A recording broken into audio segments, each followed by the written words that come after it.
Welcome. Today's post is The Calm's Paradox, Hiding Truth Inside Lies. Published on January 21, 2023. September 26, 2020. Joe Biden says, I got to the Senate 180 years ago. 180 days later on March 25, 2021. Joe Biden says, when I came to the U.S. Senate 120 years ago. 120 days later on July 22, 2021. Joe Biden says, way back 150 years ago when I was chairman of the Judiciary Committee. Three famous gaffes, timed perfectly with one another. Can that really be a coincidence? If not, then what does it mean? This post is an introduction to symbolism communication. I'll be going over basic symbolism that will prepare you for understanding the many blog posts I have unraveling this world. Here are the topics we'll be decoding today. You can always find this list in the description below. If you enjoy this video, please press the like button, and subscribe for weekly full-length blog posts, and shorter, more shareable videos. Let's begin. The first example I'll give to help you see is a news story you already know. I'm not going to attack or defend it, I'm going to use it to explain a secret greater than the politics. Context is the key that unlocks everything, and so I have to first explain the basic history. The Access Hollywood tape was the biggest scandal of the 2016 election. Let's rewind the clock one day before this scandal hit. October 6, 2016. Cable guy breaks John's arm in disgusting tape. October 7, 2016. NBC/ABC/CBS, cable guy, first airs disgusting tape of Donald John Trump. What are the odds that the day before Donald John Trump's big scandal of a disgusting video meant to break Trump broadcast by cable someone named John would get broken by a man named Cable? Note his funny bone was broken. The symbolism is of Trump not being able to laugh it off. This was right before the debate. It's a very close competition until it isn't. Because at the time they were running neck and neck and this was meant to break him. This is one of the countless examples of the way symbolism is used for coordination. There are many little connections to clue comms aware readers to the meanings, and this was not the only one. For example, here's what Tom Hanks posted on social media the day before. Galaxy of stars assemble. As in stars being prepared to react. Girls recommended. As in, they want girls to react to the tape. Which is something that happened in spades for those of us who remember the reaction. It's one of many examples of what is called an October surprise. Note the definition given here. That sometimes these political firestorms can be deliberately planned, and when we consider that NBC held the tapes. It's logical to conclude that people inside NBC would have planned out the news story so as to maximize the impact, and how do you think they prepared for the release of them? October 6, 2016. Cable guy breaks John's arm in disgusting tape. October 7, 2016. NBC/ABC/CBS, cable guy, airs disgusting tape of Donald John Trump. You understand the media was negative to Trump, and so you understand why this message of the cable guy breaking Trump lines up so perfectly with what happened the next day with Access Hollywood. This is the first of thousands of examples of symbolism comms you will find on my blog. The origin of the tape itself was also coordinated with symbolism. It was part of this broadcast titled, The Donald Delivers, Blackmail. This was 2005, and note the lines I highlighted. Donald does what he's told, and helping Donald run his lines. This was the blackmail necessary to trust Trump with the media push he then received. This was the start of his apprentice run when he went from being a dime a dozen celebrity into being among the top 100 people constantly discussed daily for over a decade. This was his ticket into being a contender. Part of the deal required him to provide his own undoing. To have a secret scandal in a lockbox. Something that would not be used to destroy him so long as he played along.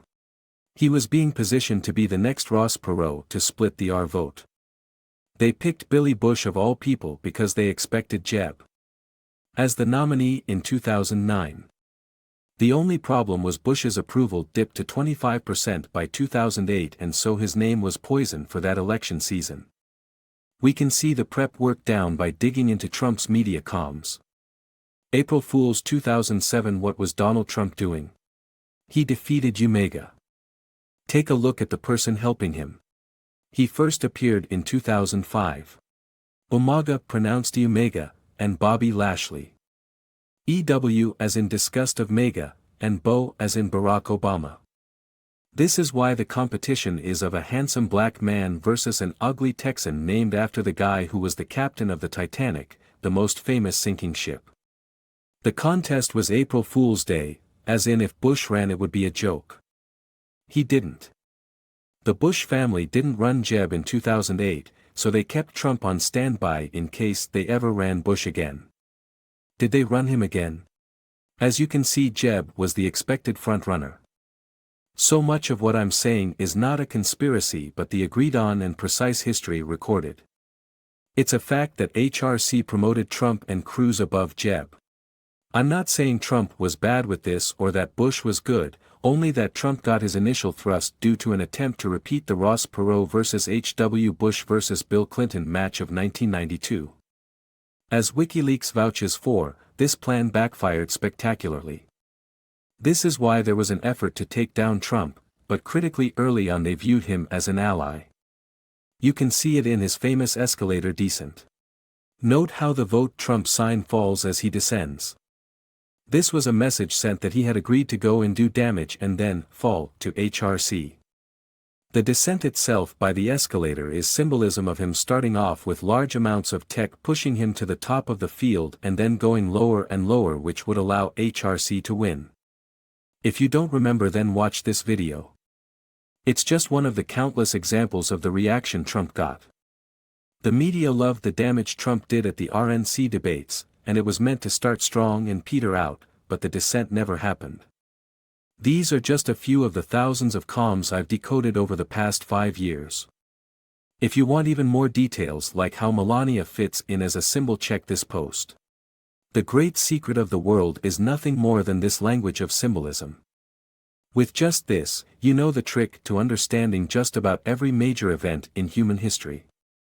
Every major song, every major movie, every famous person, every famous everything. That may sound absurd, but then that's the nature of the trick. People are prone to viewing conspiracy theories with skepticism, and rightly so in most cases, but the one truth in the world is the real target. Many conspiracy theories that exist are intended to dilute the pool to avoid you from finding this specific one. The FBI released a list of symbols and logos that perverts use to secretly communicate. This is proof that criminals hide in plain sight by using symbols around the world. Information that if seen by someone uninitiated will be ignored. This is not a conspiracy theory, as you can see above, it's a confirmed reality. It is the result of criminals wanting to commit crimes but not being dumb enough to blurt out something that will get them thrown in prison. The second it's exposed, they go from being a useful tool to a liability that triggers investigations. This is objective truth, and it's not a secret by any measure, but it does hold a clue to unlocking some of the real secrets of the world. Some are designed to be kept a secret, and so their nature can be difficult to explain, but the clue above is in how symbols are used as a tool. The examples above required a contextual understanding of the situations which I provided. All comms follow this rule, and it's why just learning symbolism is only half the trek. You have to be able to think critically to understand what is going on in each case. You have to interpret the symbolism inherent to the circumstance, and you have to be able to pick out the message from the noise. You already do this in day-to-day life. Most people can identify and use hundreds of symbols at any given time. You already use heart emojis to represent love, you already understand that a star can represent a celebrity. You already know a red cross represents a healthcare provider, and so on. You can understand a sequence of them. You already know so many symbols, but you are a novice at putting this into practice. The secret world of symbolism is like mathematics in that there are many levels and branching paths to mastery. They can get stupidly complex, but do you use stupidly complex math in your day-to-day life? Of course not. It can get so complex it looks like chicken scratches, but most people that use math daily are going to stick with the simple kind. The same is true for symbols. We aren't given any resources that have access to the truth. They know you want the truth, so they have engineered a situation where it's not on the table for you to find. You can only find a million things that claim to be true, and most every one of them is just a different lie when you dig deep enough. The truth remains unsaid, and even though I'm going to try and say it, the true form of it requires a different way of thinking. Because even though I've said they are liars, there should be an asterisk by that statement because the trick of where the truth hides is inside the lies. Thus while you find lies, inside it is the truth. If you were to keep digging into those lies, with the right instrument, you would then find the truth. It's a paradox constructed to keep you from ever seeing the real world. It is the only logical answer for how so many lies could exist in the first place, because to the people who say them, they aren't lies. They just aren't seeing the same thing you do. They are used by good and bad people all around the world to coordinate. Many of the bad people aren't even really bad, but are just held hostage for reasons we will get into later. I present thousands of examples just like the Access Hollywood comm I went over before. So long as you understood this comm you can understand almost any comm. The truth is designed to remain a secret, so its nature is difficult to explain. I have many more to share that help clarify what's going on, but so long as you can understand the example above, none of the others should pose a problem. For example, dogs. Ever hear of a dog inheriting $5 million? February 11, 2021. 8-year-old border collie named Lulu inherits $5 million. February 11, 2021. Biden begins process necessary to cut off billions used for border wall funding. It's a border collie, and Biden cuts off billions to the border wall the same day.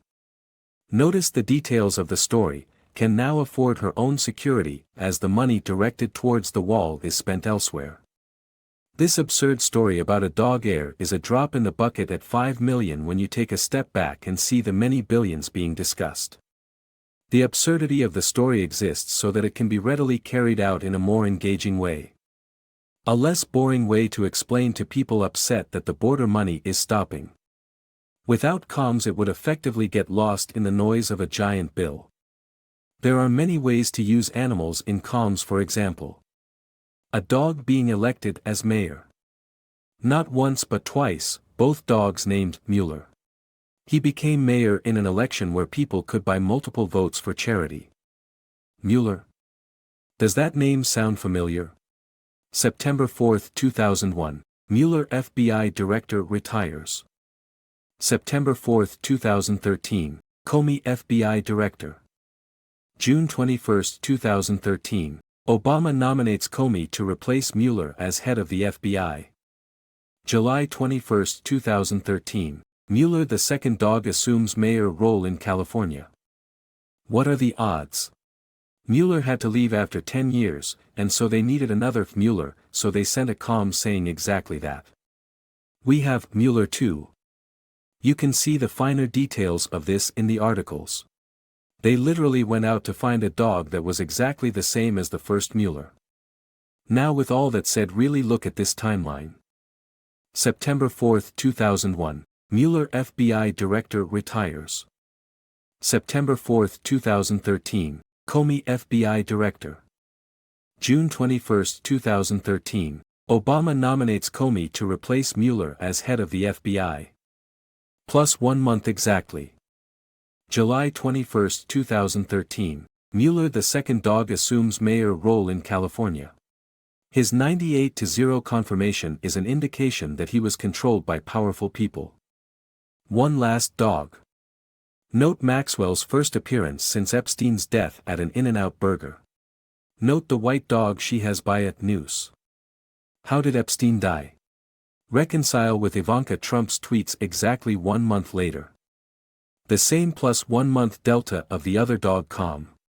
August 15, 2019. Maxwell, lunch, old woman, blue, white dog, throat grab, reading a book about life and death of CIA operatives. Plus 1 month. September 15, 2019. Ivanka, lunch, old woman, blue, white dog, throat grab, wicked storyteller, spend time with her. Note all the parallels connecting these two. You couldn't make them more similar if you tried. Reading a book on the death of CIA operatives.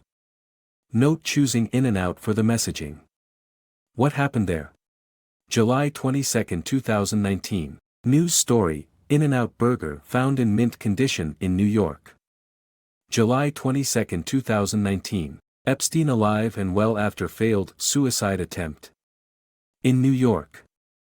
August 10, 2019. Jeffrey Epstein found hung to death. Symbolism of Epstein still being alive. Suicide attempt is a prior attempt at removing him that was called off. In-N-Out equals get in and get out without being seen. As a final note on this one. 2 days after Ivanka's calm about wanting to talk to Maxwell, note her daughter slipped while playing Gaga dodgeball. August 15, 2019. Maxwell In-N-Out, lunch, old woman, blue, white dog, throat grab, reading a book about life and death of CIA operatives. Plus 1 month. September 15, 2019. Ivanka, lunch, old woman, blue, white dog, throat grab, wicked storyteller, spend time with her. Plus 2 days. September 17, 2019. Ivanka's daughter hits her head playing Gaga dodgeball. Gaga symbolism being. Lady Gaga equals gag order calm. Note her tattoo which has a message that threatens death to rats that talk. Hence a rat that gets beaten up with a poem about risking life to talk. Talk about what? Don't call my name. Who is Alejandro, Fernando and Roberto? The most offensive movie ever made was made by an Alejandro, Fernando and Roberto. A movie so offensive it started a riot and got the film festival permanently cancelled afterward. Origin of Lady Gaga is a team called Team Love Child.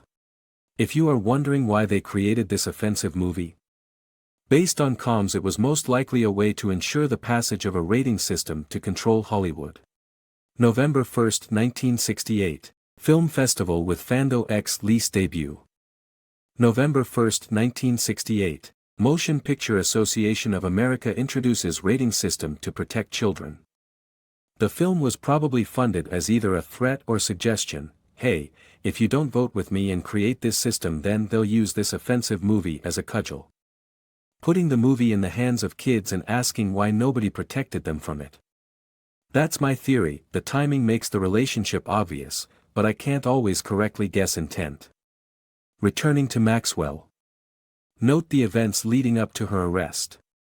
Just like with Epstein, everything is telegraphed in comms ahead of time. June 21, 2020. Asteroid the size of the Eiffel Tower in France headed towards Earth this week. June 21, 2020. Maxwell reported as hiding in France. Symbolism of moving Maxwell from France to the USA secretly.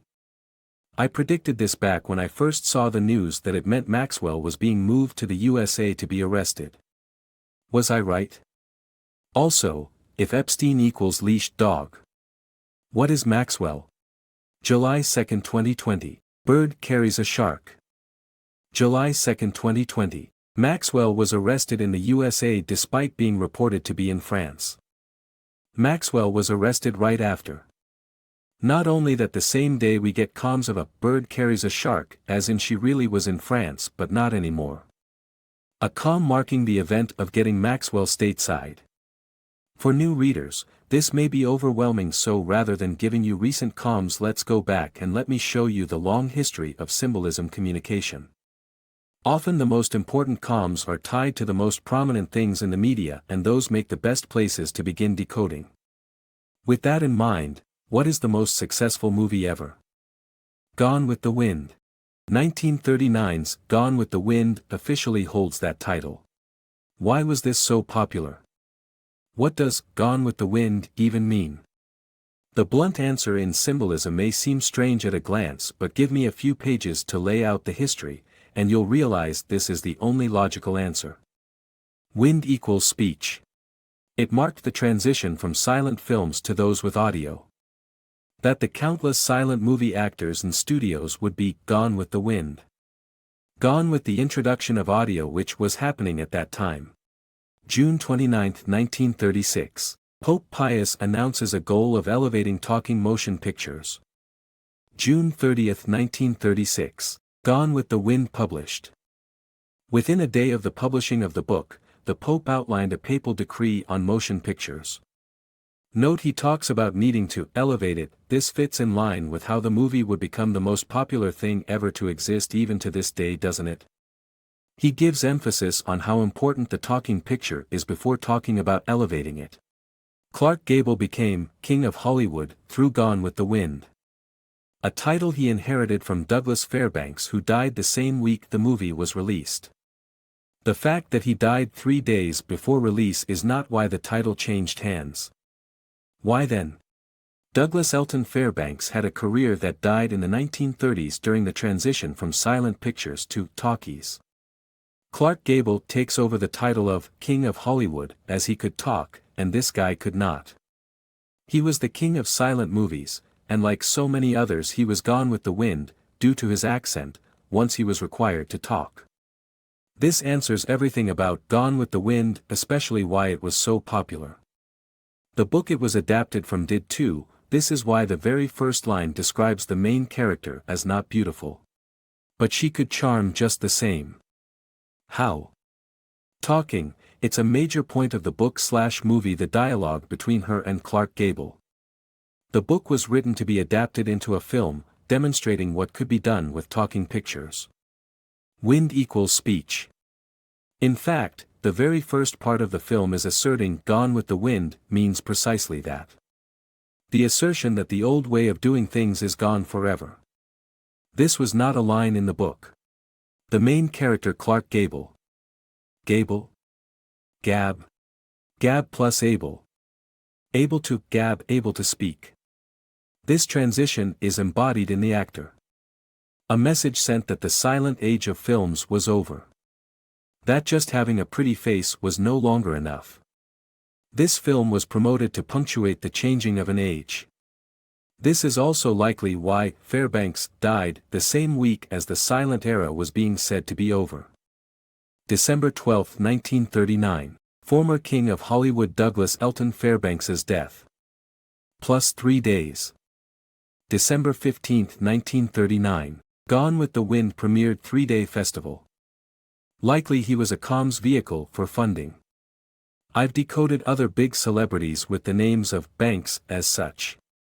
A fake death so as to further drive home the message that the entire prior industry of silent films were now gone with the wind. The most famous movie line by most measures is the final one of the film. Where shall I go? What shall I do? I suspect this was the symbol of multitudes of out of work due to being unable to speak. The apathy towards their plight is well documented by the film industry, and it represents that. This wasn't the only marker for this transition. August 25, 1939, Wizard of Oz starring Dorothy Gale, Wind. December 15, 1939, Gone with the Wind directed by the same man. I suspect the original com of Wizard of Oz, however, was about the telegraph. September 1, 1900, Wizard of Oz official publication date. September 2, 1900, telegraph between Germany and US begins. When you look at it that way, the whole, click 3 times to get home, symbol takes on a more obvious meaning. It approximates a telegraph touch to Morse code. Note design relationship below. And it also explains why her heels were not originally ruby but silver. How does a telegraph work again? This is why it also had wind symbolism built in, because the whole thing was about sending your voice long distances. As in across country to Germany, which was the longest line ever made, and so it fits they would celebrate it with a marker like this. Fast forward a few decades, and they need to send a comm about another technological transition. The change to talkies, Wizard of Oz fit perfectly as it was already about that, but this is not the only reason they would create these markers. Especially for Gone with the Wind, which seems to have been specifically made to send these messages. Given how expensive it was to convert silent movies to talkies, it is likely there were holdouts, and this was a strongly worded rejection of trying to hang on to the past, just as Scarlett did. It was only after she lost everything that she realized she loved Gable, after all. It ends with her proclaiming she would go back to her family farm and show Gable that she did in fact love him from then on. Scarlett has a father in the story with a thick Irish accent as a major plot point. This is interesting because having a thick accent is what killed most careers of the time. Okay, let's wrap this subject up. Who is behind this massive coordination to revolutionize broadcast? Part of the answer is government. January 25, 1939. First nuclear fission experiment, splitting of a uranium atom, in the U.S. January 26, 1939. Gone with the Wind production/principal photography begin. August 12, 1942. Clark Gable joins U.S. Army. August 13, 1942. Army Corps Engineer Manhattan District begin building atomic bomb. Nuclear. Why is that connected twice with the symbolism of motion picture technology? Patterns can be powerful when it comes to identifying unexpected relationships. If you are familiar with my work, you may already know the connection, but for new readers, this is probably the most important comms topic. Let's get into the most important comms topic. Nuclear. Here's another pattern that defies any explanation other than what I'll be decoding. August 9, 2019. Russia hides a military base nuclear accident. +1 day. August 10, 2019. CIA blackmailer Epstein dead. By itself means nothing, but how about as a pattern? What are the odds this exact same thing could happen again? September 26, 2017. Russia hides a military base nuclear accident. +1 day. September 27, 2017. CIA blackmailer Hefner dead. August 9, 2019. Russia hides a military base nuclear accident. +1 day. August 10, 2019. CIA blackmailer Epstein dead. It's not like these nuclear accidents happen every year, and for two of them to happen in the same exact way with Russia hiding them at the same exact time relative to a famous CIA blackmailer, it defies any explanation other than what I'll be going through. What did Hefner/Epstein have in common after all? Blackmailing by video. Why is this connected to nuclear bombs? Let's go into a bit of basic history and critical thinking about nuclear bombs. The connection will become clear as we do. Especially in relation to Hugh Hefner. In World War II, it took 1,249 heavy bombers to drop 3,900 tons of bombs to destroy 1,600 acres of land. The first nuclear bomb achieved 5x times that. Therefore, it would take over 5,000 non-nuclear heavy bombers with about 50,000 soldiers working around the clock for weeks to equal one airplane with one bomb in one flight. And that's just a crappy old and small one. It already destroys cities effortlessly. Fast forward 16 years from the city destroying bombs, and they increased the yield by 1,570x. And since we have increased the yield by 1,570, that means we'd need at least 1 million heavy bombers staffed with millions of soldiers working non-stop for months to achieve the same result. That's just 1961. If I apply the same scaling from then until today, these bombs would probably be at planet-destroying power by now. Or not. Do you get the impression there's something a bit off about all of this? Because they are so restrictive, it's not like anyone can go out and confirm any of it after all. Can we trust what the media and governments tell us about nuclear weapons? Q said the cult ran the world, and Q also said they wanted to kill many people. Those two statements are incompatible with the reality we are fed about nuclear weapons. Not one of them ever decided to use a nuclear weapon against any enemy. Especially when Russia was so lax about them that dozens went missing. Bombs small enough to fit in a suitcase and can destroy an entire city. Even if we ignore the many nuclear bombs that were lost, there are third world countries with them like North Korea that could deploy them, or how about POTUS?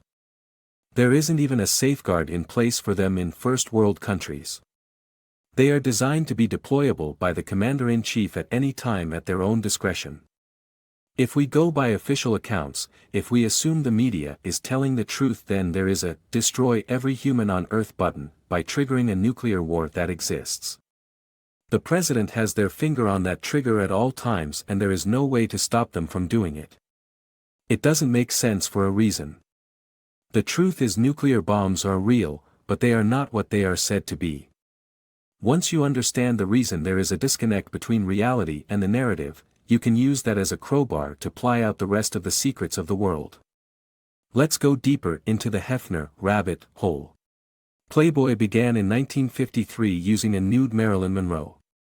It's notable that she failed as an actress until she had nude photos taken of her, and at that point, she instantly became a superstar. The point being, Hefner had access in the world of nude starlets from day one of Playboy. So if we dig into his history before it, what might we find? 1942 FDR directs Army to build the first nukes. 1942 Chicago Stag Field, first self-sustained nuclear chain reaction by Army. 1942-1953, Hefner lives in Chicago, joins Army newspaper, calls nude magazine Stag Party. Stag equals male deer. DOE equals female deer. And in 1977 they made that word synonymous with nuclear material. The point, as stated, is a lot of nuclear is all about blackmail. Not all of it, just the parts tied to controlling people.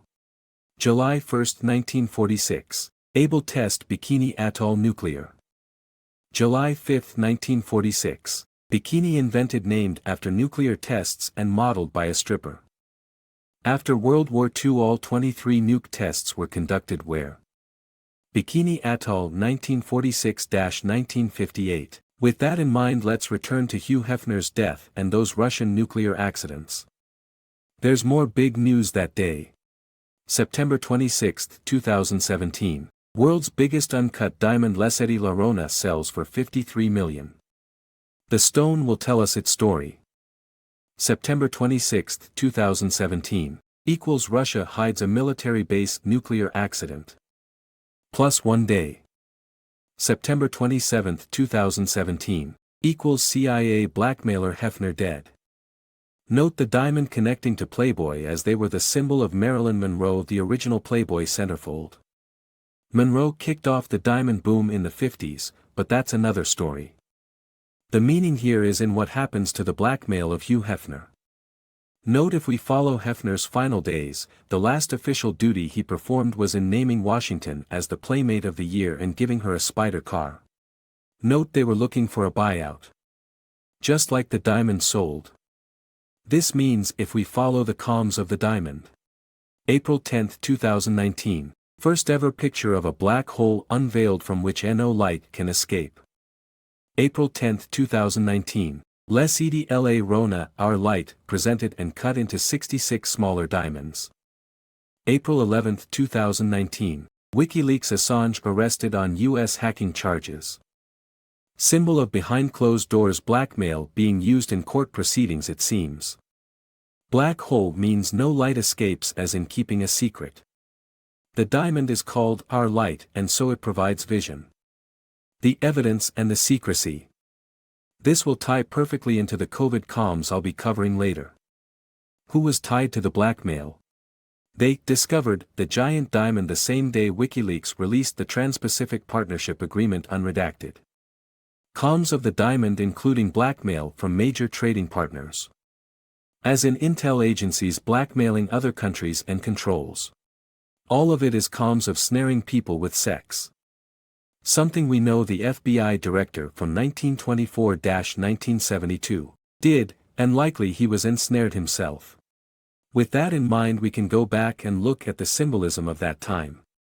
This will seem childish at first, but that's just how some comms are. It helps with keeping them hidden. The first nuclear bomb was uranium, root word Uranus, which powered the little boy nuclear bomb dropped from the Enola Gay. Enola equals alone backward. Meaning someone was removed through blackmail. Note the most powerful senator was announced dead the same day. I believe this removal is the nuclear bomb, the big boom. Note the senator fought, till the end, to keep Truman from allying with foreign governments. He was expected to start a fight about this again with Truman, but then suddenly died. This wouldn't mean much to Japan, you might think, but you have to take it in the context of the next bomb, which wouldn't work if this guy were in power. This concept of a nuclear chain reaction. Just replace the particles with newspapers across the country. The birth of a scandal. Kind of like this. Hiram Johnson was Teddy Roosevelt's running mate for the 1912 election. This is when they beat the Republican Party by splitting the vote with a third party. It allowed the famously uber-racist Woodrow Wilson into the White House. South Park presented the leader of the world child molesters. I wouldn't normally put South Park as a source, but check my coffee post for more on why it's applicable here. This brings us to the other nuke.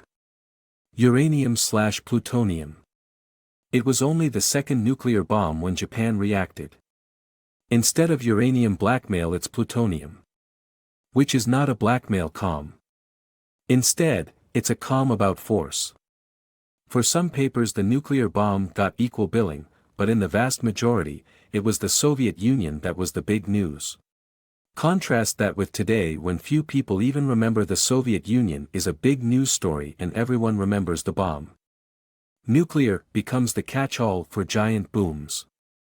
A way to describe the fruits of secret ops. They press a button to activate the blackmail, or in this case the threat of a country invasion, in other cases the release of blackmail to force world leaders. In other cases the takeover/reclamation of a country. For example, consider China's use of bombs. May 4, 1983, China nuclear failure. October 6, 1983, China nuclear failure.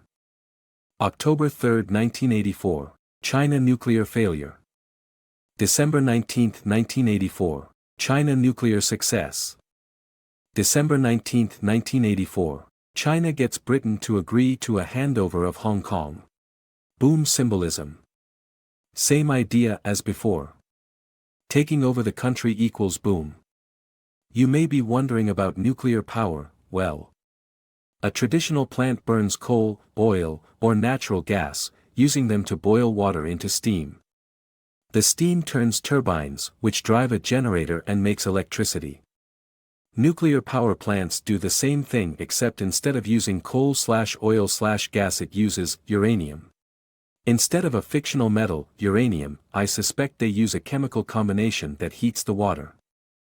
I know the military has chemicals that can heat water as they are standard issue in MREs. The only question is whether that technology can be scaled up to the levels necessary here. That is just a hypothesis, and there are many other possibilities. The only thing that is crystal clear about this is it doesn't work like they say it does. If I'm right, then that nuclear version is a secret because it's a safe and low-cost energy that if exposed would have the public demanding it power everything. The only way every other energy company survives is to keep it a secret, hence they invented a mysterious element they say is used to power it. An element so dangerous that everyone has to follow a strict protocol of never ever being around it, or touching it, and anyone who so much as photographs the insides of the machinery is arrested. My posts on nuclear inspired people to contact me about it, and while they could be lying they also might not be. They agreed with my deconstruction. If we can trust people online saying they are in that industry, lol, I admit I could be tricked, but they demonstrated intelligence if nothing else. What about Chernobyl? Remember the blackmail connection? April 21, 1986. Al Capone's vault hyped up as holding treasures, turns out to be empty. April 26, 1986. Chernobyl disaster. Symbol of there being no blackmail, treasures of mob, as Chernobyl was removed. I have many other posts going over this more in depth. We can look at this relationship through another news story. The sunken Titanic was lost from 19 December 1985. A man built a ship specifically to find it. He approached the Navy to fund it, and the Navy said yes, but only on one condition. That condition is that he finds the old nuclear weapons left on the long-lost Scorpion submarine. He had to find nuclear subs that sank in the 60s and remove the nuclear weapons. It was important he locates the nuclear weapons on these ships without the Russians following. This has nothing to do with submarines and everything to do with Titanic, but to understand why they told this cover I have to get into history. The story most conspiracy-minded people understand is that the Titanic was crashed in 1912 to remove opposition to the Fed. Why would it be a problem to see the Titanic wreck? Let's start from the beginning. Notice how despite so many dead the newspapers only cared about J.J. Astor. There's a reason for that. The basic story most conspiracy-minded people understand is that the Titanic was crashed in 1912 to remove opposition to the Federal Reserve. This is true. You can understand this easily by recognizing the most famous death was a powerful Republican who ran the world's largest hotel, blackmail, i.e. he held the strings on the Republicans and that was who was against the Federal Reserve. Doesn't take a genius, here, but there's still a much deeper level. The Titanic crash accomplished one goal outside of the Fed which is critical to understand. The Titanic had a sister ship named the Olympic. The Olympic crashed just before Titanic launched.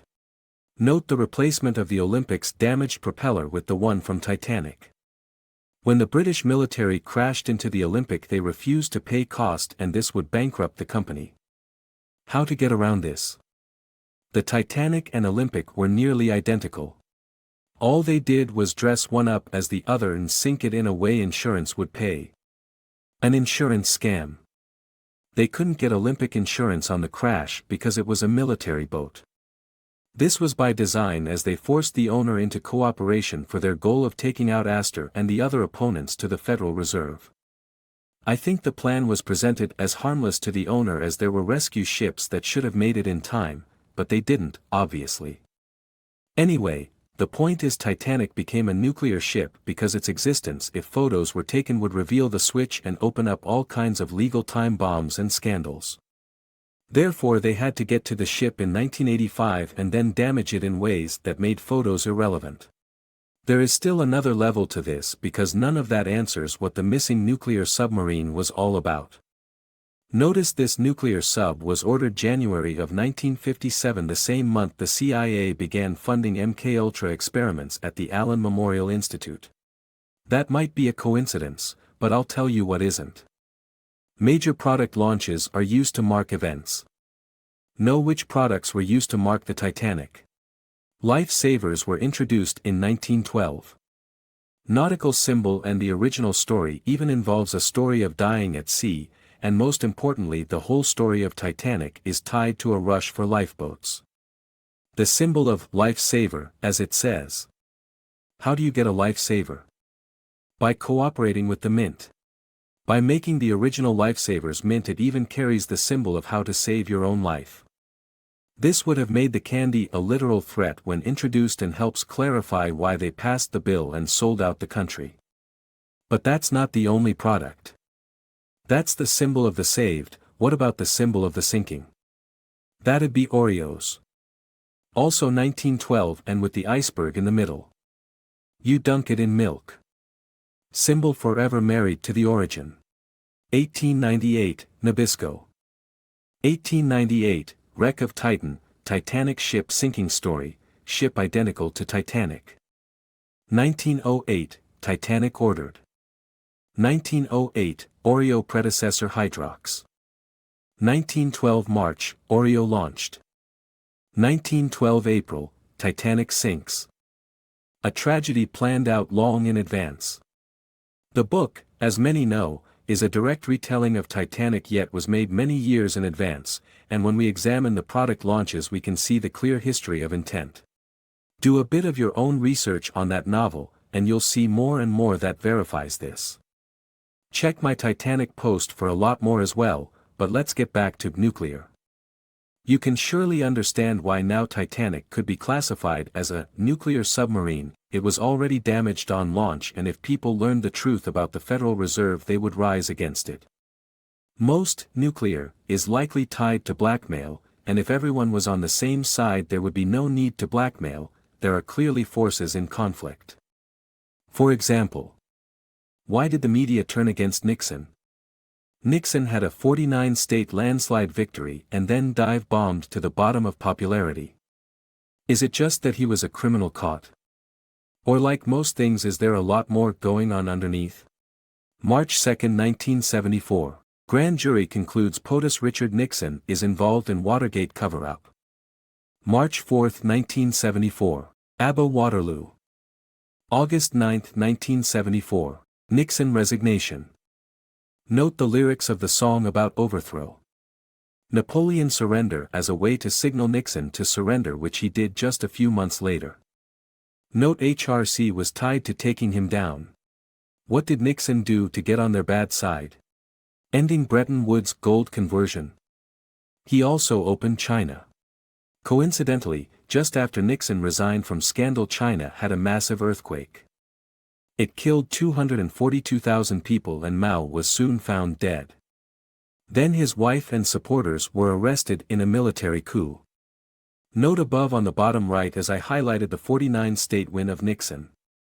His popularity was record-breaking and then collapsed. I'm not saying Mao and Nixon were necessarily good or evil, but they seem to have become allies and then were quickly destroyed. This ability to overthrow countries that step out of line is an important one.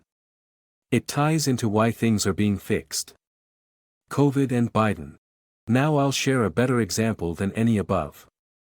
A set of gaffes by Biden that unlock something important.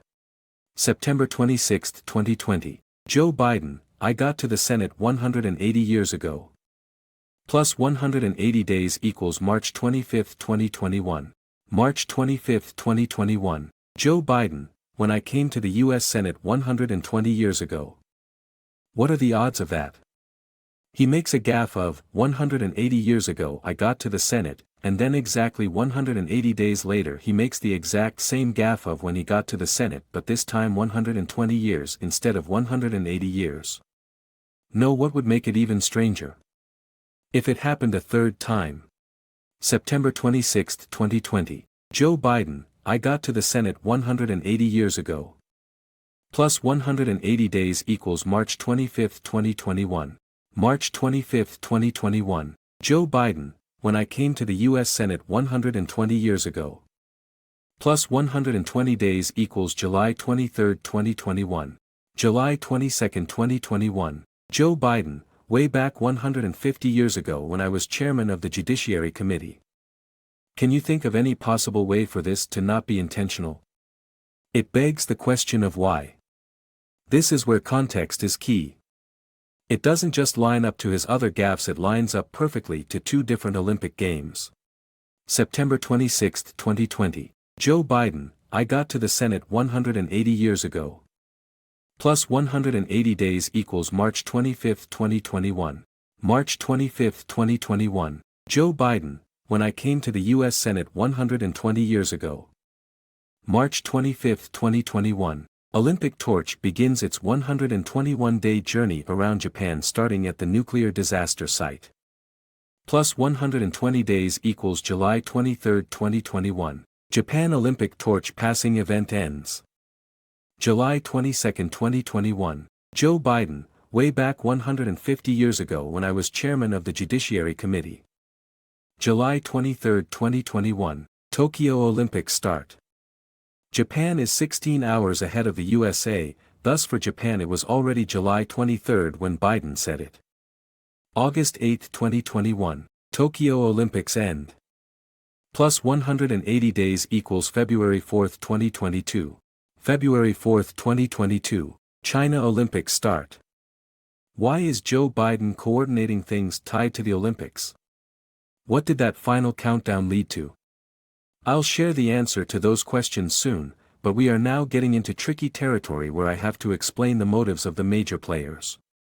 How much do you know about the most powerful people in the world? One of the major hurdles to decode is proper context, and so if you are incapable of viewing Joe Biden or Donald Trump as anything other than a devil or angel, I'm afraid what I do here may be lost on you. I'm not in the business of projecting my expectations, I'm trying to find the truth. The truth is that there has been a global military operation going on across the world for the past few years. This is the reason for the countdown above and why it's tied to the Olympics in China. Know what else is tied to the Olympics in China? Notice that the United States and China and every other major military in the world got together in Wuhan. Which just so happens to be the same place COVID began exactly 30 days, 1 month, later. It gets even stranger. October 18, 2019. Bill Gates Global Coronavirus Simulation. October 18, 2019. Wuhan Military World Games begins. Plus 30 days. November 17, 2019. Wuhan COVID first appears. What are the odds of that? Notice the choice of words, dark winter. The same thing Biden called the future under his presidency. With both the military games in Wuhan and the Olympics, we are dealing with a collaboration of countries. The same thing can be said about COVID, as the entire world has been working together. Working together on what? What is COVID? From the patterns above you can tell it was something globally planned, and there are many more comms that clarify the lead-up. These tweets from the CIA/NSA were just before the World Military Games. NSA talks about getting paid sick leave. The same thing COVID brought to the world. Consider that in conjunction with the other messages about PSL adapted to the next threat. This gives a hint as to the larger point of COVID. Notice the Harvard Wuhan scientist. Pumpkins equals scary symbolism. One thing I remember early with COVID is that when the outbreak first hit, nobody could find anyone, anywhere who would talk about their experience with having it. Here is a famous Google whistleblower echoing these sentiments. I, along with others, set out to find someone, anyone, that could tell us anything about what having the virus was like or what treatment meant. Eventually, these testimonials came, but the lack of them early on is a clue as to what has really been going on. The truth is there has been a global cleanup going on. Remember Biden's messaging? The final one involved him being on the Judiciary Committee. COVID shut down the courts and therefore stopped the sealed cases. Remember the calm about Maxwell and Epstein? CDC, same entity behind COVID hotline, moving people around with it as a front. It's not about R versus D, but what then is it about? July 22, 2021. Joe Biden, way back 150 years ago when I was chairman of the Judiciary Committee. Plus 150 days. December 19, 2021. Which is to be posthumously pardoned. This is for those cooperating, and the secret is in how COVID allowed the shutting down of businesses and the moving of people. COVID is about a global cleanup. Shutting down escape routes and tracking people to make sure it gets done correctly. You have to look beyond the narrative and dig into what they actually are. Afghanistan taken over by the Taliban. Can you read the stories above and say the US was doing a good job in Afghanistan? The only thing we can say for certain is that the USA occupied a country and let child abuse run rampant for more than a decade. If you can't fix things by invading, what can you do? A real solution requires a new approach. This extends to much of the world.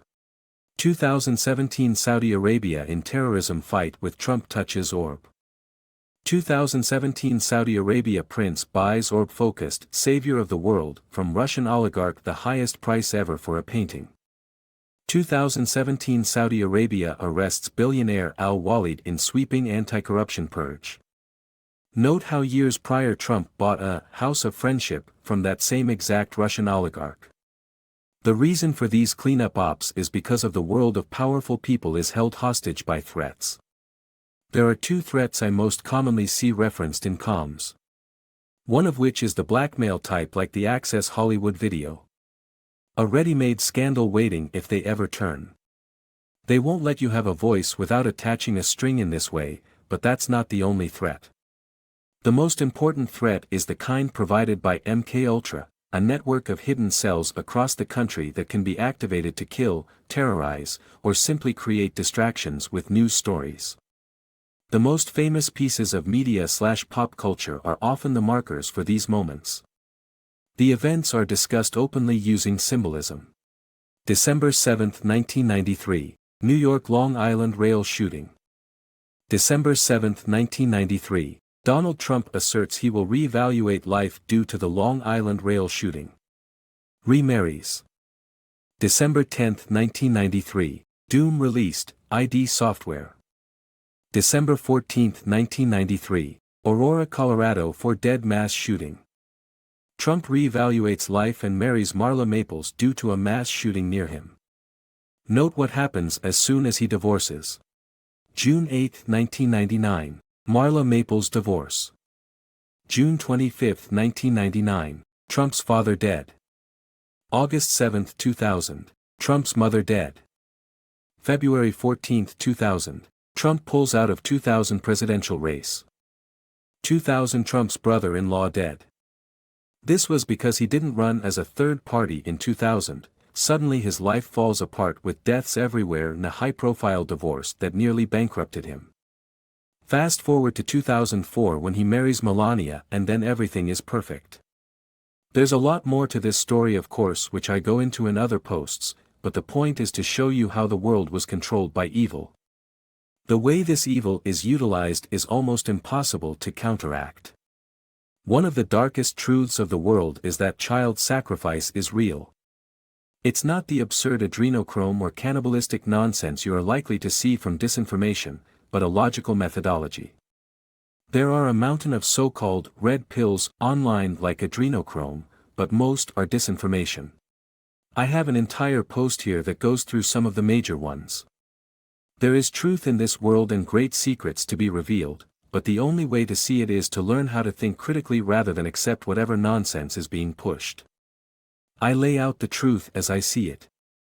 I'm not always right, but you will see a difference like night and day between that pile of red pills meant to give you an overdose of nonsense and what I do. You'll realize that many of those disinfo pushes exist to keep you from seeing what I present.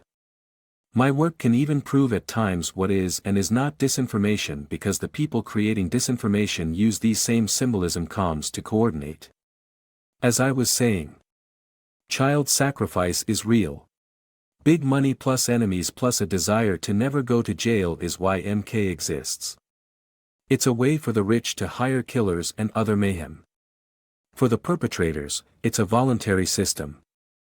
The perpetrators take on 100% of any risk. For many on the lower end it's a way to move up in the world for them. They sacrifice one of their children to create an asset to be used by the rich. If successful, the rich that desired the ops gifts them. Not directly, but this is where it pays for all the companies to be connected.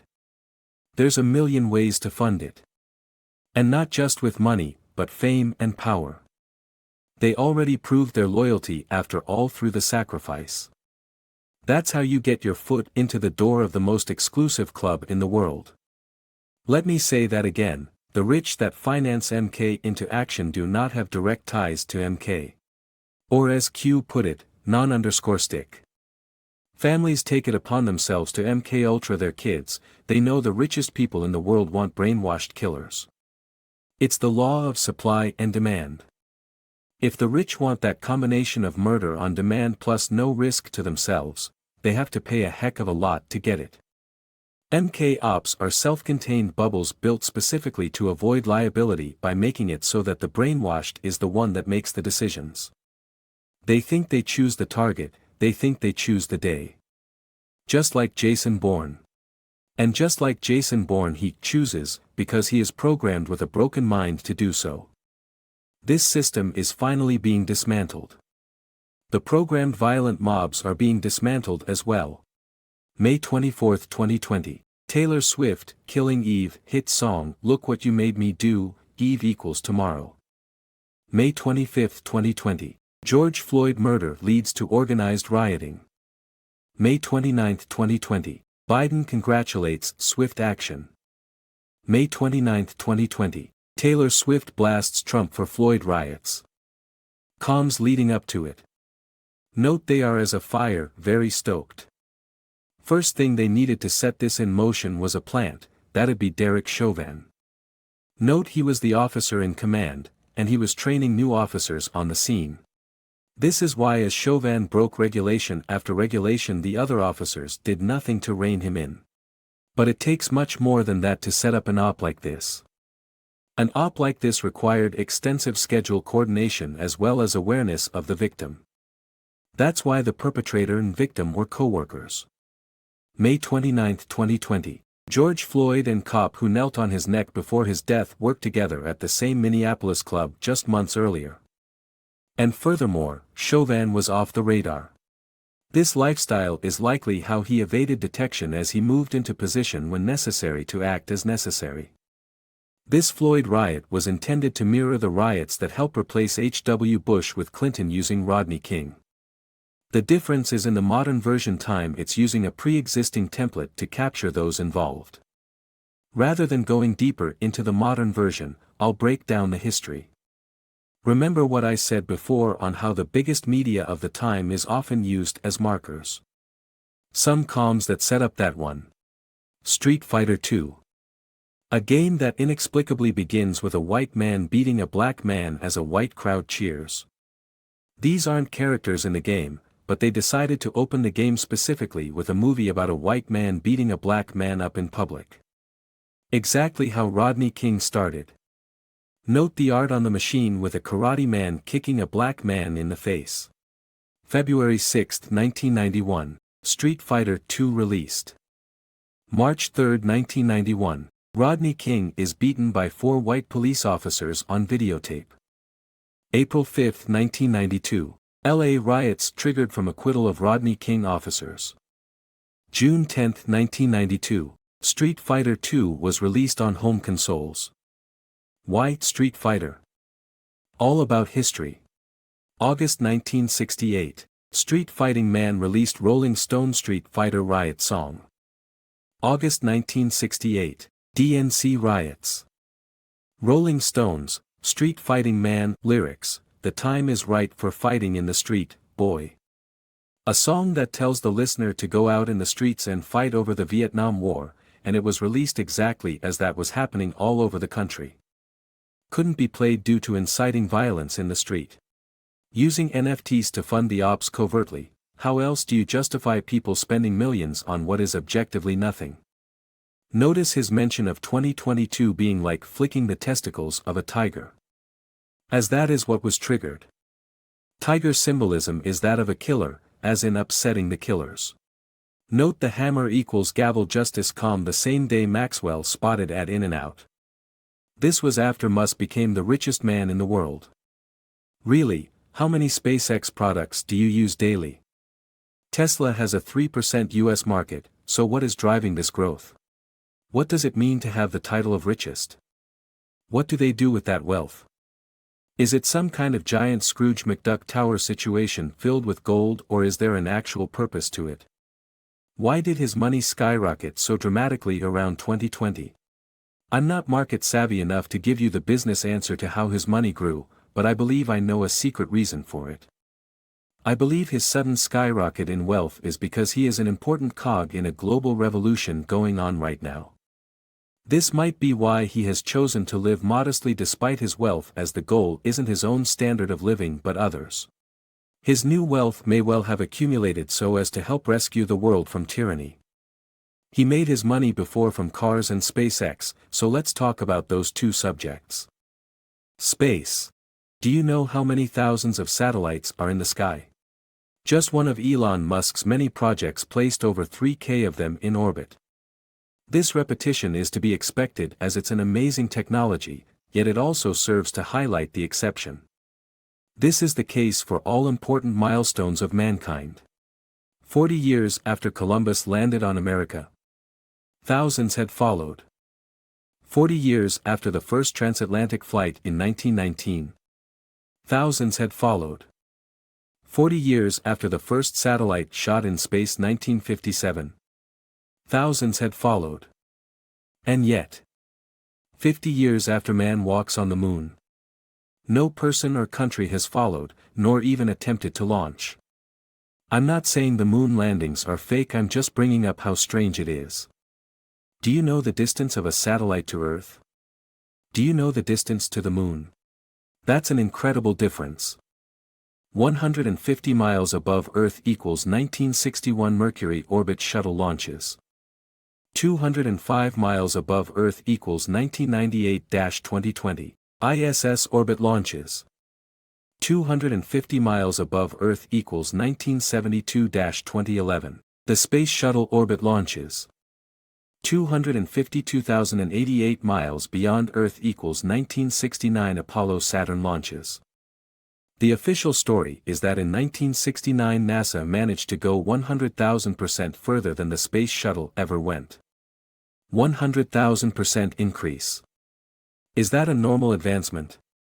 It's not just the distance but the fact that they were able to launch a rocket from the moon itself. Able to launch without a launch pad. It's not a helicopter. The moon is 1/4 the size of Earth, but even with less gravity, why would a tower suddenly be unnecessary? I once saw a press conference with one member of the press asking how they managed it all. The answer? The computer did it.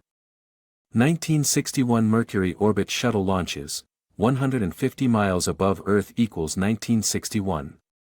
1998-2020. ISS orbit launches 20% improvement 205 miles above Earth. 1972-2011, Space Shuttle orbit launches 250 miles above Earth equals 20% improvement.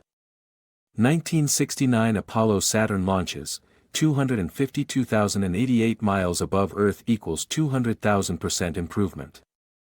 I'm not saying it's fake, mind you, just bringing up the incredible feat of increasing 200,000% when all measured improvements were to that point fractional. Symbolism comms are going to be the best guide on what is real and fake, so what kind of comms were sent around the same time as the moon landing prep? The most famous is 2001, A Space Odyssey, and within a month of that film, another famous movie about astronauts was released. April 2, 1968, 2001 Space Odyssey, begins with monkeys at a monolith, then astronauts. March 27, 1968, Planet of the Apes, astronauts and monkeys. What was the most famous thing about Planet of the Apes? That it was Earth all along. Yep, that's outright screaming to the comms community that they are in on a joke. Up until this point, I couldn't with 100% certainty say it was fake, because how can I judge what is feasible in sciences I don't know intimately? Now it's different. I'm saying it was fake because the media comms, which as I've shown are connected to Gov itself, explain that it's fake. I finally get this Simpsons joke. Oh my god, I was wrong. It was Earth all along. You finally made a monkey out of me. We can go deeper. With ops, the names and birth dates are often used for symbolism. For example, Neil Armstrong, note his name backwards is Mr. Alien. Note his middle name is Alden, which is a famous custom bootmaker.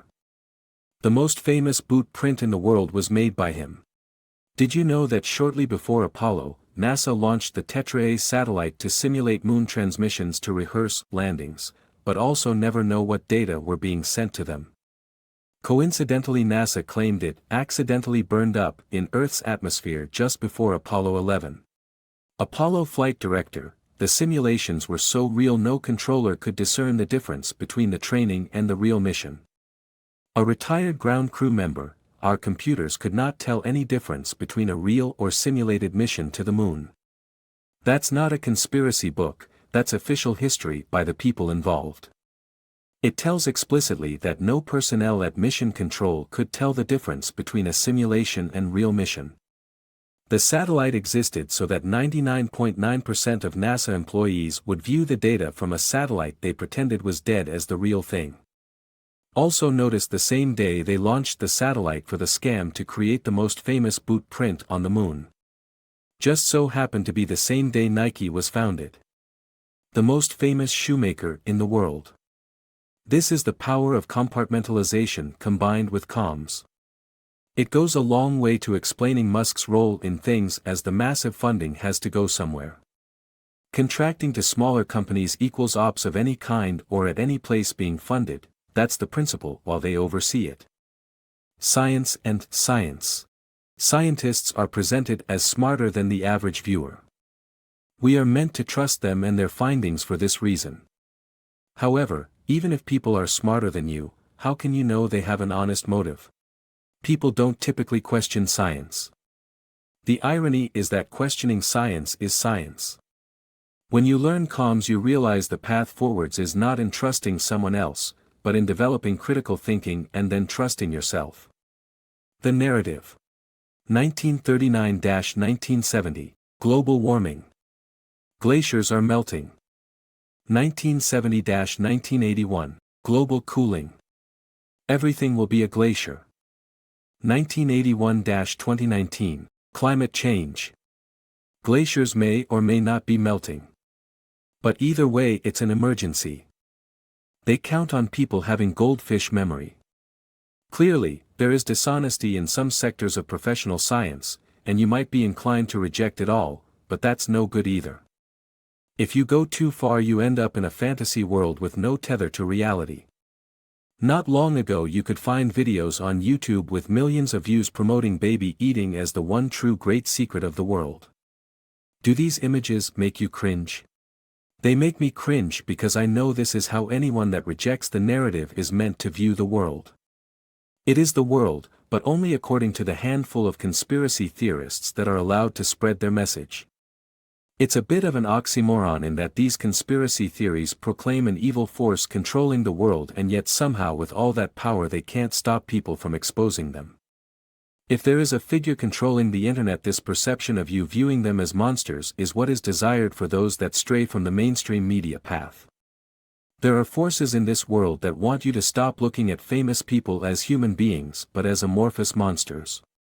The less defined you can be, the better, the more monstrous they seem, the better. These blind prophets become their own kryptonite as they embrace an insanity not so dissimilar from the kind they see in the celebrities they obsess over.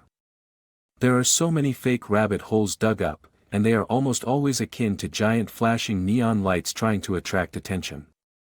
They are carefully built to destroy the truth by taking a small part of the truth and then attaching insanity so as to make anyone that agrees with him look insane.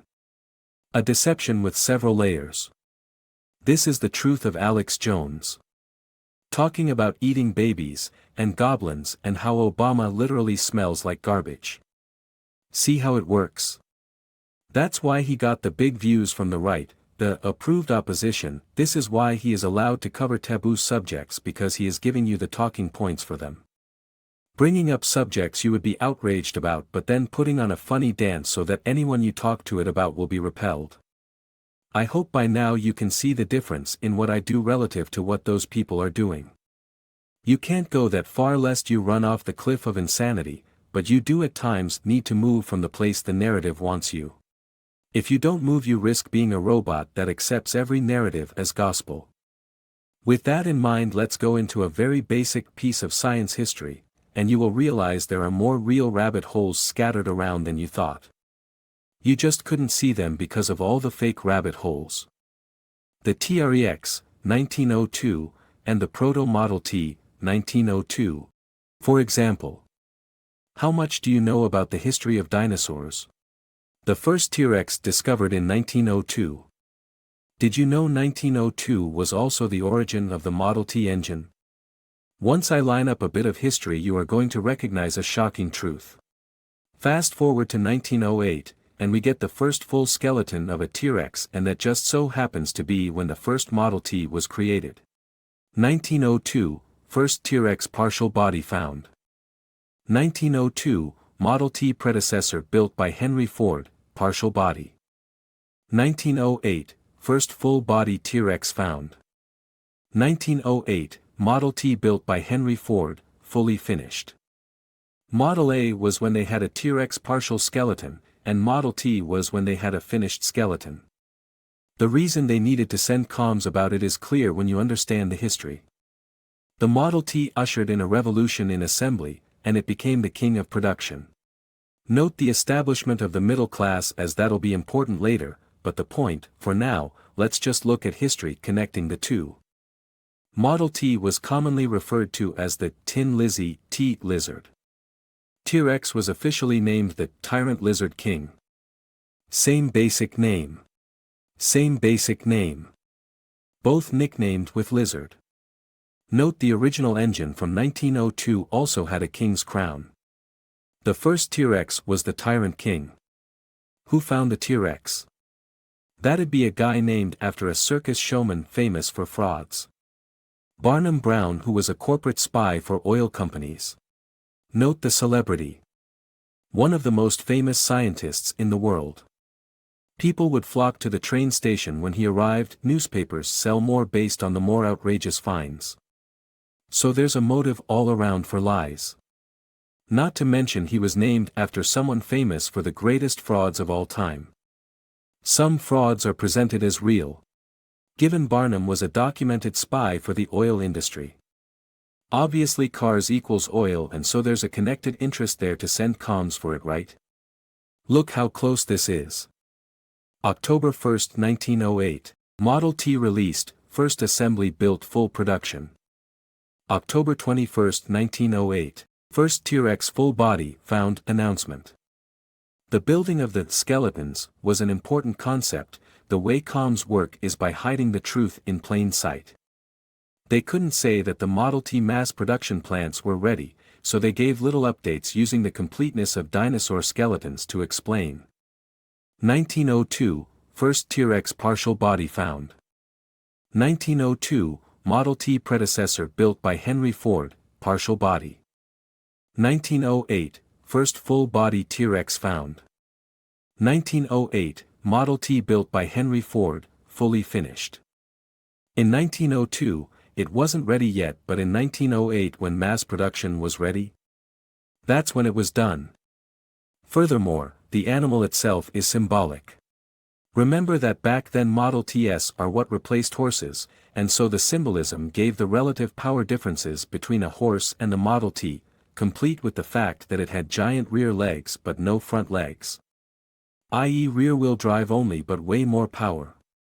The giant teeth of the T-Rex symbolized that it would eat the horses, which it did, as cars made horses obsolete in 99% of society. When you know this connection, you can find many winks to it, for example, the relative speeds. Horses being 8 to 10 miles per hour, but how fast is T-Rex? 45 miles per hour. Same exact speed as the Model T. The reason it was given T-Rex as a name in 1905 was likely because it was a signal that the Model T was going to be when they had decided to go full production, which equated to 1908. So anyone with comms awareness who knew the model they were on could just do a bit of math to see when the fireworks would begin, as they all held their breath for the revolution they knew would hit when the plant went full force.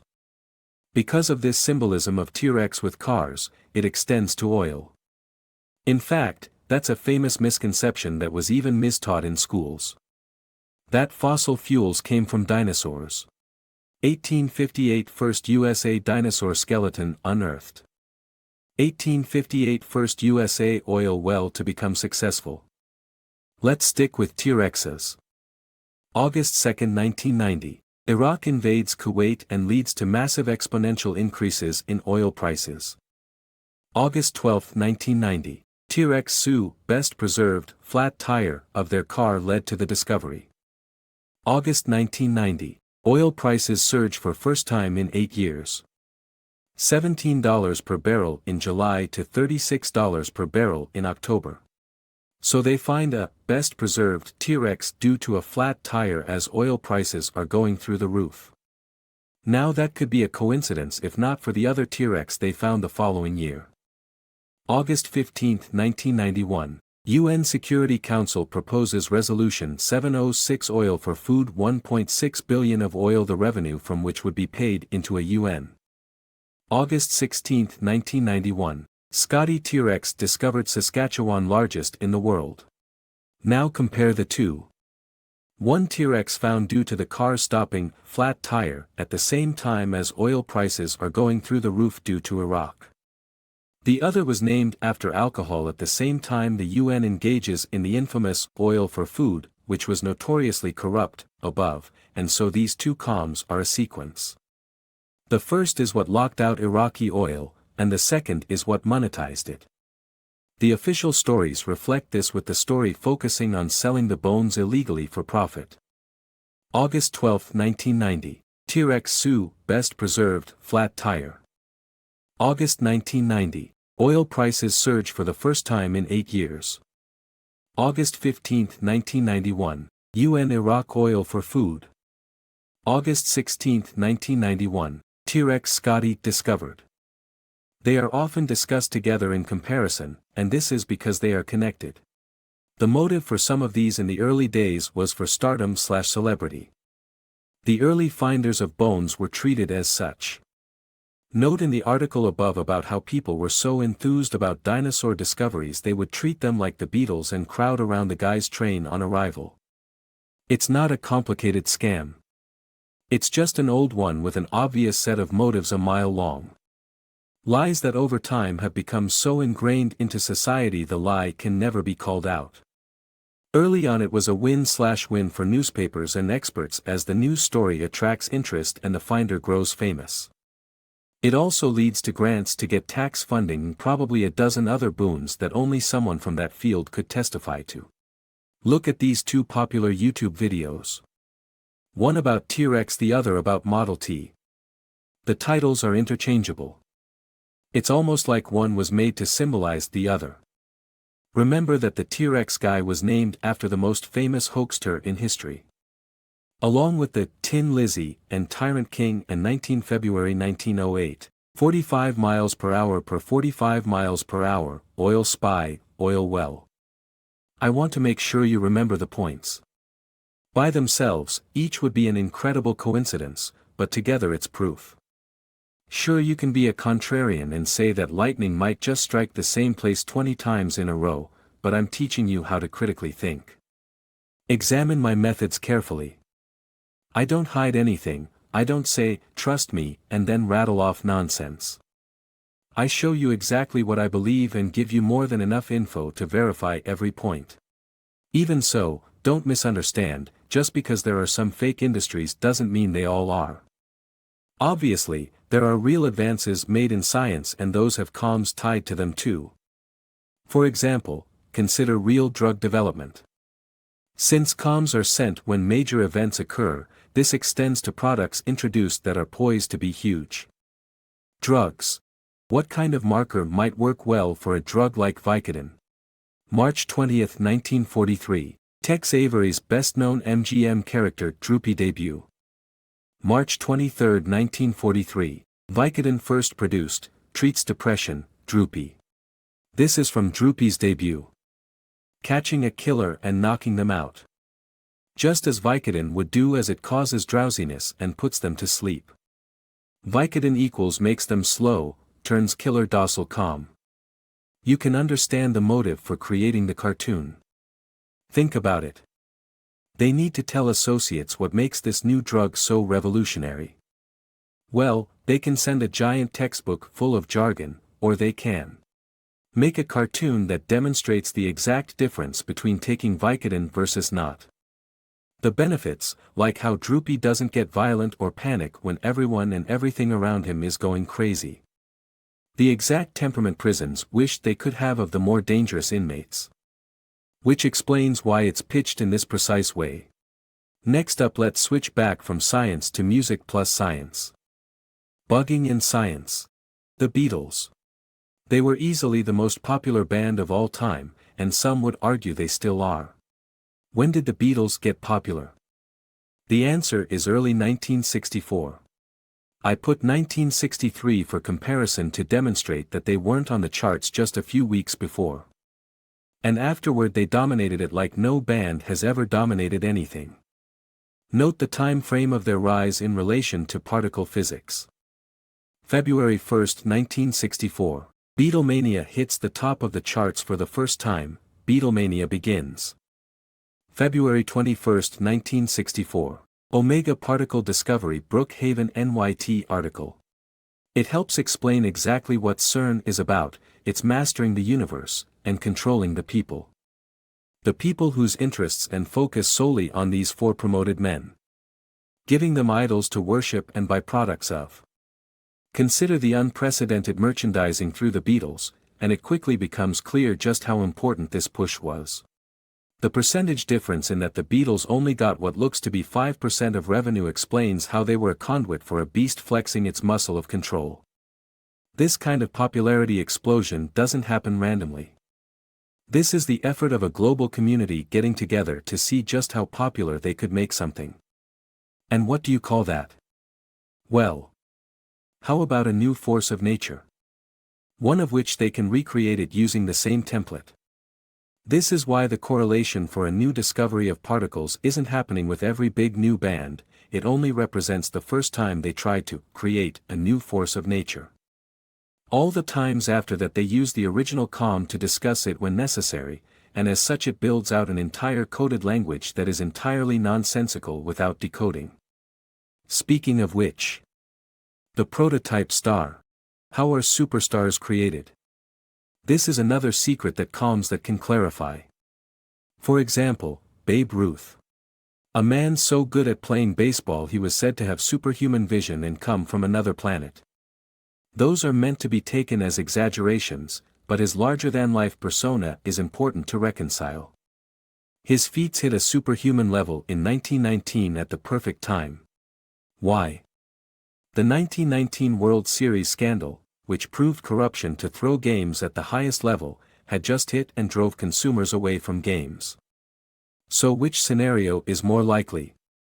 That Babe Ruth suddenly manifested superhuman playing skills at the exact right moment to save baseball, or that they got fans back by creating a spectacle? History speaks for itself. Babe Ruth single-handedly saved baseball and became the world's first superstar. He is credited with rebounding baseball and much else. Ushering in an era of millionaire and in today's era even billionaire sports players. Which scenario is more likely? Superhero or carefully crafted narrative to save baseball? Before you answer, notice how paradoxically he became better at baseball the worse shape he was in. His body is more akin to a weightlifter, as they can be fat and perform, but they could never play pro baseball. That is, unless there was a lot of cheating, in which case that type of body would be the ideal one, as they would throw easy balls allowing home runs on demand. This explains his famous, called shot, that is often debated. When Babe Ruth had 2 strikes and then pointed to center field for his next home run. Anyway, the point is Babe Ruth was a manufactured personality. The first celebrity endorsement, in that sense he shares a lot in common with the Beatles. A whole new era of marketing created a superhuman sports figure to sell merchandise. March 25, 1937. Babe Ruth news hits newspapers of his lucrative endorsement contracts. March 30, 1937, Anderson and Neddermeyer discover the muon particle. Just like the Beatles, and I have more in my particles post. Each one represents a new discovery, as in both Babe Ruth, the Beatles, and others were new creations marked by these science comms so as to continue making them. The next Babe Ruth, the next Beatles. Also, if we follow this particle story. Note the muon particle was predicted by a Japanese physicist the year after Babe Ruth became a phenomenon in Japan. Ushering in their biggest national sport. The only country outside of the USA to have baseball as the top sport at any point in history.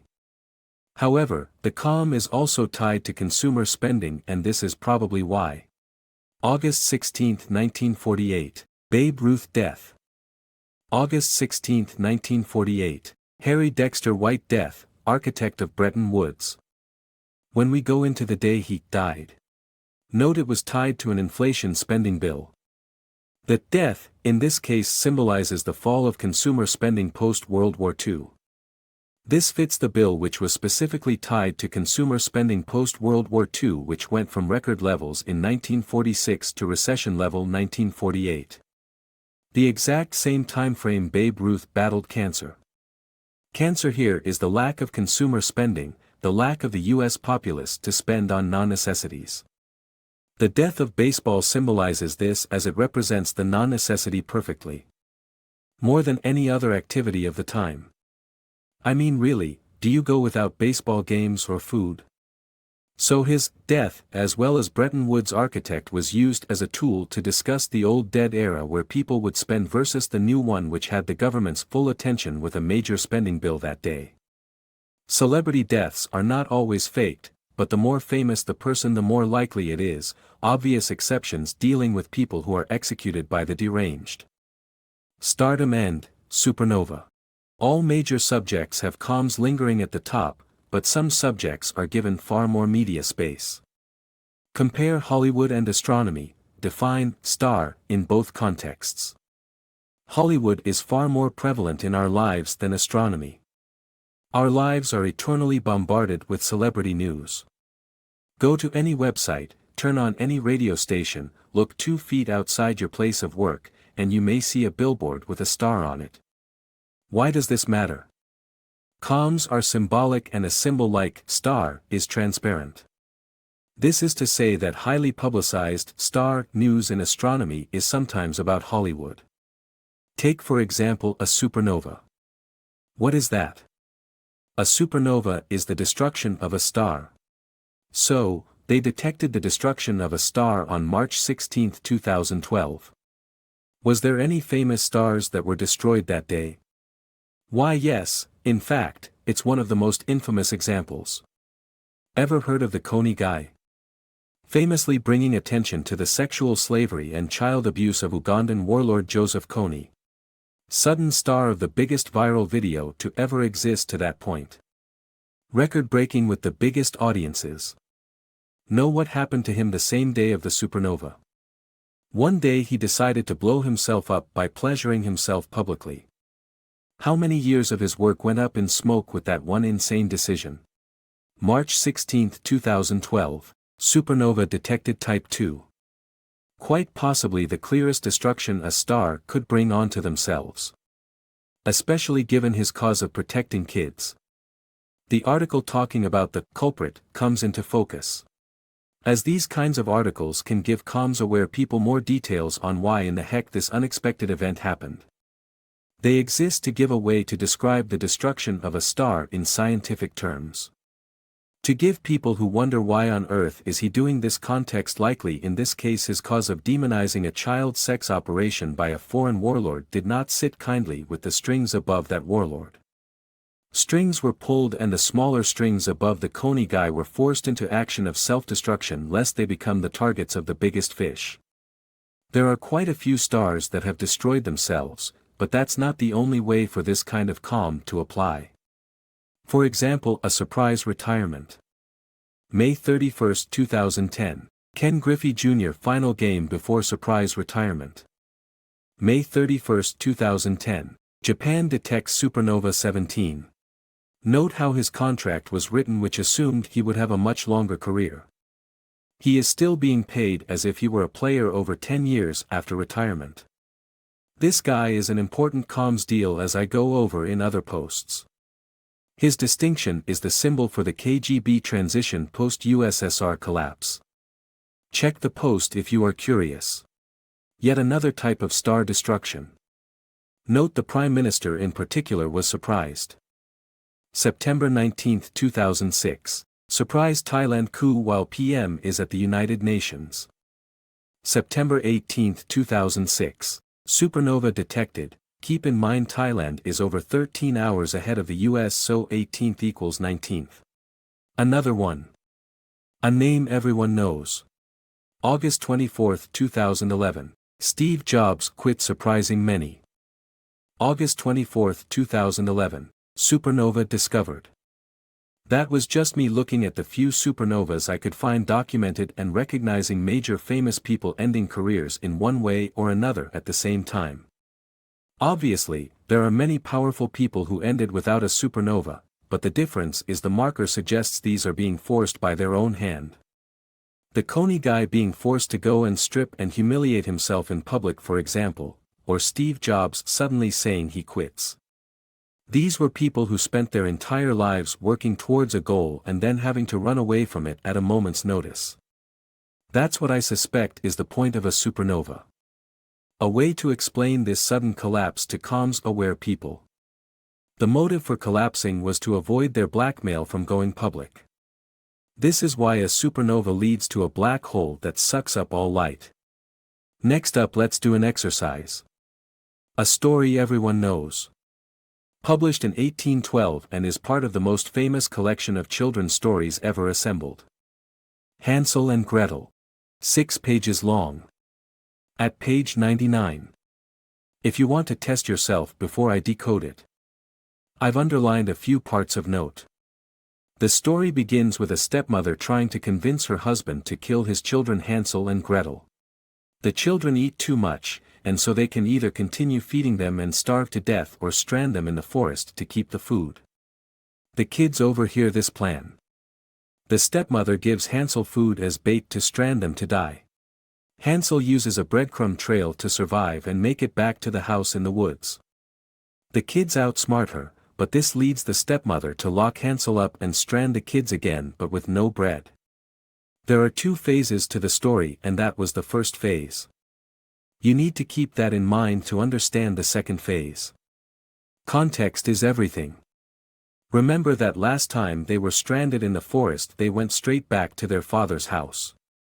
So the kids are stranded by their stepmother with no bread, but luckily they find a house made of bread which they eat. The kids are stranded with no bread, but luckily they find a house made of bread which they begin eating. The old woman that lives in the bread house feigns kindness to the children eating her house. She lures Hansel into a locked room and in private reveals herself as a wicked witch. The witch plans on eating the children, but the children trick and kill the witch instead. The kids then take turns riding a duck back to the father's house. They learn the stepmother had died while they were away, and so they all live happily ever after with the treasures of the bread house. The story ends with a small line about the tale being done and that there will be no more anxiety, and that if anyone catches a mouse they may make a big fur cap out of it. Did you understand the connection between the 2 phases of the story? I'll lay it out. How did the stepmother die? Why was it brushed away at the end of the story like a side note? The trick to this story is this. It's all one story. The story can be read literally until they get to the house made out of bread with the witch.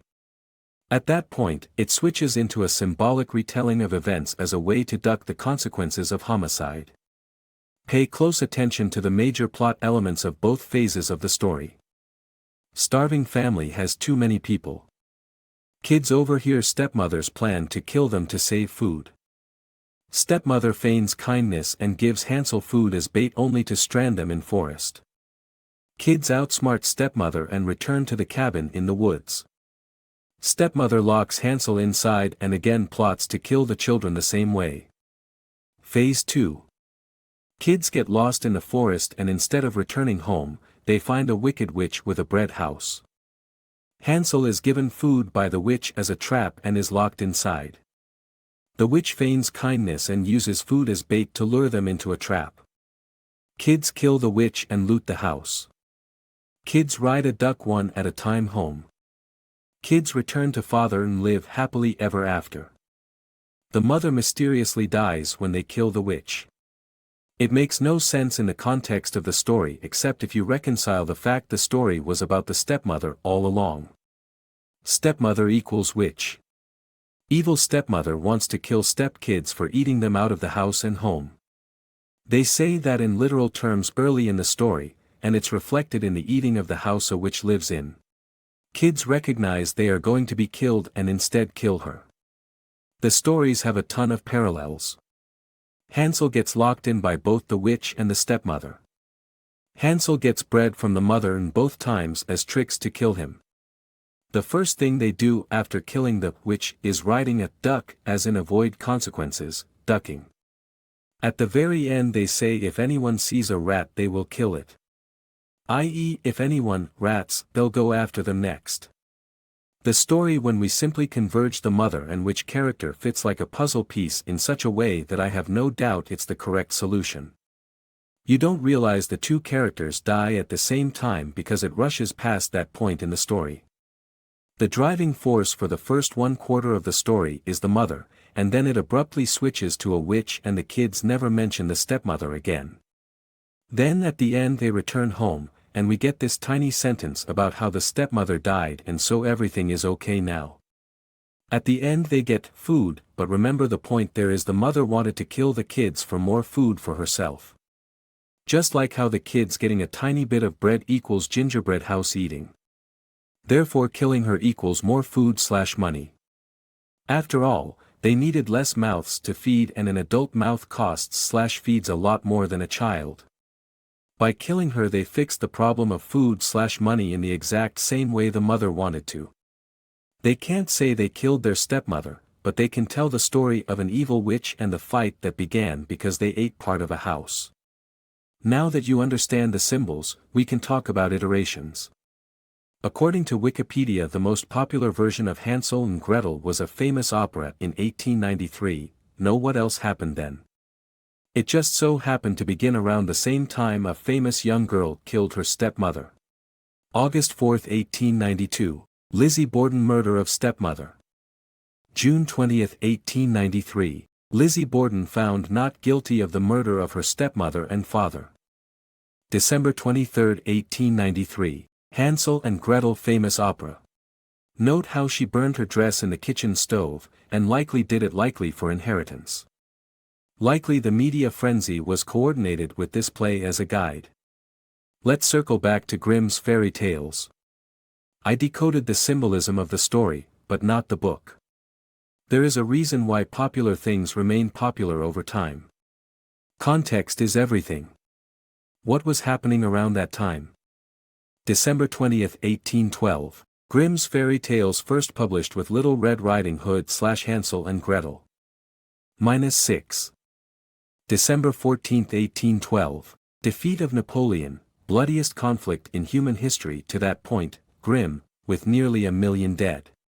At a glance, these two dots don't seem to connect at all outside of the word Grimm, but they connect perfectly when you take a step back and recognize the bigger picture on how Napoleon lost. It's important to understand how dominating he was before this point in history. He went from defeating every other country together to a humiliating string of losses. He was forced to abandon his campaign in Russia and rush back to Paris as allies began turning against him. What kind of ops flip a person from one allegiance to another? What would someone be scared of? What was Walt Disney's first attempt at animated storytelling? The answer is 1922's Little Red Riding Hood. A character that began in the first Grimm's fairy tales. A little girl with a predator stalking her. What is Little Red Riding Hood famous for doing? Identifying a wolf. What big eyes you have. What big ears you have. What big teeth you have. The symbolism of a past scandal to be exposed, which leads to a hunter being deployed against the wolf. Like most major comms, this was a marker for the ops of the day. I've decoded Little Red Riding Hood in a number of posts as tied to threats. Threats of making someone into the next big bad wolf, with a little girl making an accusation. Check some of my many other posts for more on that, especially on how Disney began by making markers for blackmail ops. Who was using blackmail back in the early days of Disney? Officially that'd be the KGB. And who led the KGB? That'd be a man named Felix Dzerzhinsky. The same character Walt Disney used not just for Little Red Riding Hood, but also for his first Alice in Wonderland stories using real little girls. The very same year KGB began to be run by a man named Felix. All of it markers. All of it gives context in a family-friendly way to dirty things going on behind the scenes. Circling back, the point as it relates to Grimm's fairy tales is those stories had their debut tied to Napoleon's fall. The bloodiest battle in history, hence Grimm's fairy tales. The way they achieved their victory against Napoleon is all in the book. Little Red Riding Hood and others. This is why his allies suddenly turned against him. These stories were the markers for ops, and even to this day they have continued. Albeit there are other uses for children's stories, let's go into one. For the last decode, let's go into social engineering. Social engineering. Let me demonstrate the way comms relate to trends. How they twist the world into shapes that would never occur naturally. For example, Did you ever find it odd that there is a community of adult men that like My Little Pony? I'm not the kind of person to judge unique tastes, as I have plenty of oddities myself, but that's the thing, it's not an oddity when it grows to such a size. How did that come about? The answer becomes clear with a bit of decoding. Officially, they didn't expect this sudden interest from legions of adult men. October 2010. MLP debut. June 2011. First, Brony, convention. No, they did expect it, and it became popular through coordinated promotion to men. Comms make this clear. I know this because the very same day the debut of MLP aired, they had a very special episode of The Simpsons. The day MLP had its debut, there was a special episode of The Simpsons. They made the unusual choice to having the famous graffiti artist named Banksy doing the intro. Note the name choice Moneybart, as that'll be relevant shortly. October 10, 2010. Hub Channel, My Little Pony debut, plot of unicorn making new friends. October 10, 2010. Hub Channel, Pound Puppies debut, adopting male dogs plot from Shelter 17. October 10, 2010. Simpsons Banksy, Moneybart 8-year-old girl, MLP demographic, Lisa becomes coach for an older boy baseball team. The same day it launched, The Simpsons had a very special episode where a little girl coaches older boys on how to play sports. Think about that in relation to MLP, older boys learn to emulate/follow a young girl. By itself, none of that is terribly convincing. I mean, how do I know The Simpsons were specifically sending comms about MLP? MLP is about a magical unicorn.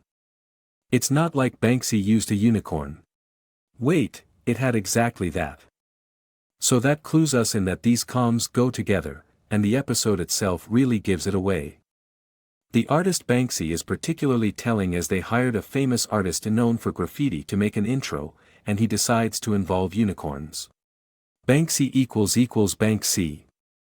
Just like the title, Moneybart, as in this is asserting that money is available today if you follow the ops. What ops? Note Milhouse specifically says, she's everything I want to be. The episode begins with a woman being admired and followed specifically by the unpopular boys. The other boys lust after her and then eavesdrop. Rather than get angry, the girls welcome the boys to join. These are comms for the surprise of men being interested in MLP and then being welcomed. Lisa just started the school's recycling society. As in taking boys and repurposing them. Lisa desires to move up in society and is given a road. Note specifically the sequence of images in the yearbook. Cupid arrow carefully aimed. Cupid arrow hits an adult homely man. Bending over backwards. To do what? Bending over backwards to become friends with the most unpopular boys. This leads to what? Media promotion success. Doesn't get much clearer in symbolism than that sequence. Girl fires Cupid's arrow at adult man. I.e., making a man fall in love with MLP. To bend over backward and become friends with the ostracized fringes. End reward is becoming a star. It's giving instructions for cells around the world that if they want to get promoted by Algos Online, they can promote MLP for adult men. This is what is being offered in exchange for that. Hence Banksy Plus episode named Moneybart time to debut. The point was to psychologically mold grown men and little boys into what? To weaken a nation. What better way than making large section of the youth, and adults, imitative and obsess over being a little girl? I'm not actually saying the show is bad for adult men to watch, my issue is with the deception. The show itself has comms tied to this, community outreach, like the Spike character. A boy dragon who is older than the girls but follows them around and looks and acts like a baby. Originally designed to have a gruff and male voice but then given a girlish voice. People need to learn what is going on in the world lest they get suckered into one of the endless manipulations found everywhere. This post was built as an introduction, so I avoided the more complex comms. Some comms have an extra layer of obfuscation to them by using symbols that aren't as obvious as most in this post. I go over them in other posts like this one. It's a good one to move on to after this introduction. Now that you understand the methodology, you can begin to build out your comprehension of symbols. The ones in this post were carefully chosen to demonstrate a variety of basic subjects. We have a long way to go, but hopefully, this post has helped you understand just how in control we all are. From the top to the bottom, our whole lives are pulled by strings we can't perceive. A secret discussion is had from our birth to death on which way we should be pulled. Many of these people aren't bad but are just caught up in a screwed up system. Many are trying to change it, and that's the only reason posts like mine are even allowed now. I've been working hard to improve the message, and I hope this has helped you. I have well over 150 posts, and more than 100 of them are just as long as this one. Many of the comms in this post were pulled from them as I intended this to be an introduction. Though there were a few new finds here and there. I could have made it 10 times longer, but these posts have a limit length I hit. I say this because if you found what I've shown compelling, understand this is barely the tip of the iceberg. Every week for years now I've uncovered comms and presented them. They get more and more convincing. Many times I read a comm I decoded and then go back and realize I missed 20 more just because I only read the headline, or I didn't understand the connection it had with some other subject. Suffice to say, it's real, and anyone with an eye for patterns can understand why. This has been the Comms Paradox, hiding truth inside lies.